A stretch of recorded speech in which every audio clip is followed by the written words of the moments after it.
Udah bawa aja langsung. Jangan. Jangan. Udah sambil jalan tuh. Saya keringetan loh. Allah, gua pakai Alphard nih dikasih sedekah gitu kan. Assalamualaikum warahmatullahi wabarakatuh.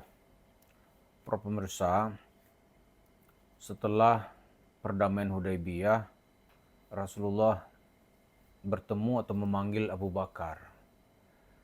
Lalu beliau bersabda, hadis itu diriwayatkan oleh Bukhari, an Abi Hurairah. Dilengkapnya begini bunyinya, an Abi Hurairah radhiyallahu an, qala Rasulullah sallallahu alaihi wasallam, la yulda'ul mu'min min hajarin wahidin maratain. Kata Rasulullah, wahai Abu Bakar, orang mukmin itu tidak boleh digigit kalajengking atau digigit ular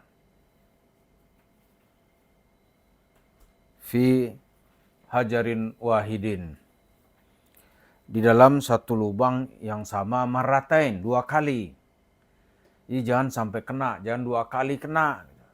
Jadi kalau kita ditipu, tertipu sekali boleh.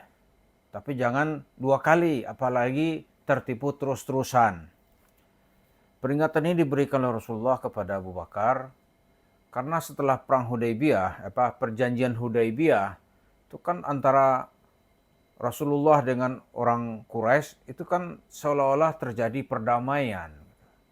Rasulullah memegang prinsip-prinsip perdamaian, tetapi orang Quraisy melanggar, terus melanggar dan melanggar lagi. Gitu. Karena Rasulullah bicara kepada Abu Bakar, jangan sampai kena kita 2 kali. Jadi hati-hati dengan orang-orang Quraisy yang pura-pura baik itu. Nah, hadis ini itu masuk ke dalam kesadaran kaum muslimin.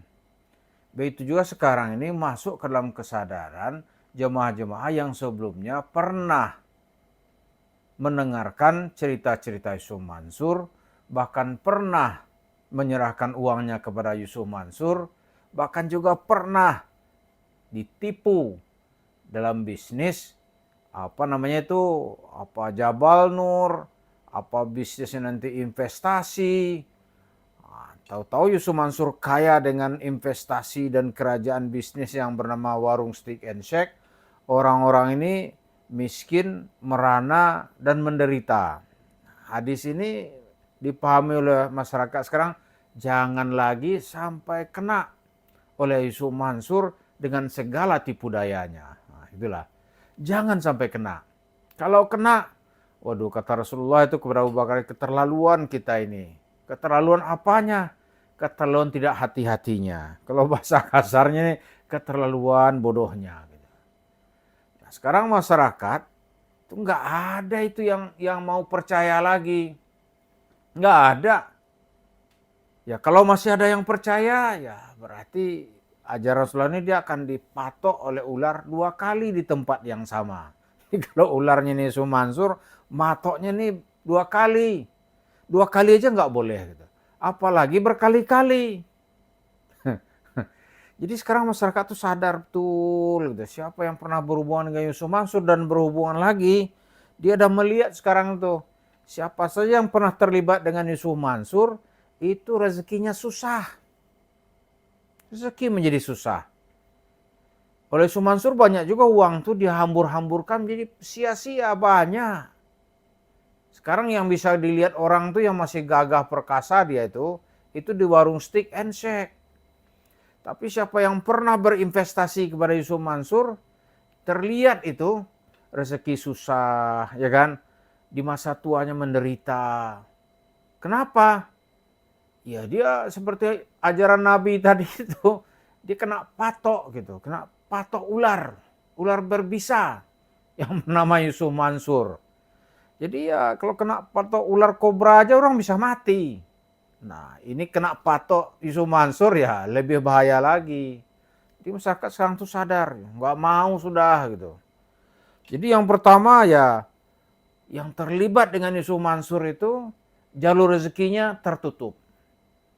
Kecuali yang cepat-cepat lari ya. Sekarang ini orang kan udah lari nih, makanya Yusuf Mansur tuh tenggelam dia.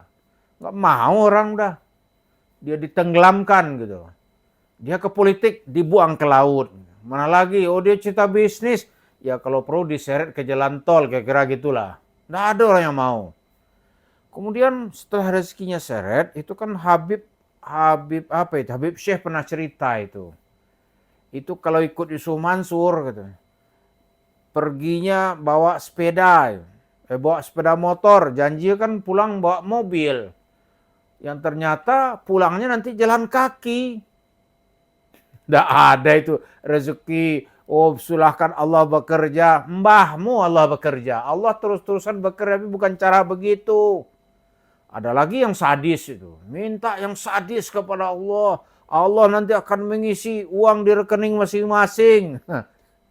Itu lebih gila lagi. Sekarang orang melihat tuh cerita gila, tuh orang sinting gitu. Nah, ada lagi berikutnya, ya kan? Ada juga yang ikut Yusuf Mansur ini, dia mati dalam keadaan duitnya tidak dibayar. Ngeri itu. Contohnya siapa gitu? Itu jemaah masjid Kota Wisata teman kita, almarhum Bapak Kholik. Itu sampai mati tuh uangnya nggak dikembaliin dari Yusuf Mansur. Udah meninggal pun dia nggak ada rasa simpati. Nggak ada itu. Misalnya kirim doa kayak dia, doa aja dia bakhil. Coba bayangkan itu. Mendoakan orangnya dia nggak mau. Kenapa? Kecuali dia mau pura-pura berdoa itu kalau ada duitnya. Dan yang terakhir coba lihat. Yang memberi jalan kepada Yusuf Mansur, sekarang ini nasibnya susah juga. Ya kan? Ada itu wartawan hebat dulu tuh. Oh dia berikan jalan ke Yusuf Mansur. Dia bantu Yusuf Mansur. Tapi Yusuf Mansur membela dia enggak. Sekarang itu dia sedang dilaporkan ke kepolisian untuk mempertanggungjawabkan uang perusahaannya. Jumlahnya lebih dari 80 miliar. Kalau orang kecil melihat, itulah bela-bela orang jahat. Kacau hidupnya gitu. Jadi orang sekarang ini kalau mengenang pada hadis Nabi tadi itu, kita tidak boleh terperosok atau dipatok ular 2 kali di lubang yang sama. Jadi peringatan Rasulullah kepada Abu Bakar tadi itu, jangan ya Abu Bakar, hati-hati dengan orang kafir Quraisy itu. Dia pura-pura baik, sebenarnya hatinya masih jahat. Kira gitu kan? Cuma karena pesan Nabi ini bersifat universal gitu. Nah sekarang orang mengartikannya, masyarakat tuh nggak mau lagi itu dengan Yusuf Mansur karena dia tuh pura-pura baik kadang-kadang itu, padahal program dan planning jahatnya sama aja. Sama aja. Dia terus-terusan akan berambisi menambah kekayaan sebanyak-banyaknya, lalu dia bangun itu warung steak sebanyak-banyaknya. Iya kan? Kan masih terbukti itu wawancara terakhir itu dengan Dahlan Iskan tahun 2023. Wah dia masih menunjukkan ambisinya untuk meraup uang dari umat Islam. Nggak ada tanda-tanda dia mau berakhir. Dia berakhir sekarang ini karena umat Islam mau menenggelamkannya. Jemaah-jemaah masjid nggak ada yang memberikan tempat. Pengurus-pengurus masjid nggak ada yang kepingin mengundang dia. Kalau diundang musuh juga. Pengurus masjid itu otomatis menjadi musuh juga bagi umat Islam. Oh dia ngeri dia sekarang ini. Mau kemana? Tinggal satu-satunya yang belum selesaikan oleh jemaah itu bagaimana mengakhiri warung steak and shake-nya. Karena itulah simbol kejahatannya. Gitu. Selain itu ya nggak ada sudah. Udah kacau dia. Jadi mari kita pegang terus hadis Nabi ini. Orang Islam itu jangan sampai terperosok atau digigit ular, disengat kalajengking. Marraten kata Rasulullah. Marraten fi juhrin wahid. Fi juhrin wahidin. Di dalam lubang yang sama. Jadi kalau ikut Yusuf Mansur berarti kita akan terjatuh di dalam lubang yang sama. Jadi sekarang tuh masyarakat udah sadar betul gitu. Jadi nggak ada itu. Walaupun Yusuf Mansur belum diseret ke pengadilan, dia belum dicampakkan ke dalam penjara gitu. Tetapi perlakuan orang kepada dia sekarang ini no way. Karena dia nggak ada mau berubah. Ingat nggak anaknya yang telah memprofesionifikasikan dirinya itu yang bernama Wirda Mansur. Kan terakhir masih digugat orang dengan dengan kejahatan 9 miliar gitu. Dengan bahasanya membentuk apalah komunitas milenial anti bokeh. Wah, dia yang orang lain bokeh, dia enggak gitu. Jadi orang sadar betul bahayanya Yusuf Mansur karena kerakusannya dan tidak kenal puas untuk meraup duit dari kalangan kaum muslimin. Mari kita berhati-hati mendekatkan diri kita kepada pesan Rasulullah tadi. Semoga kita bisa melihat bagaimana akhir dari cerita Yusuf Mansur.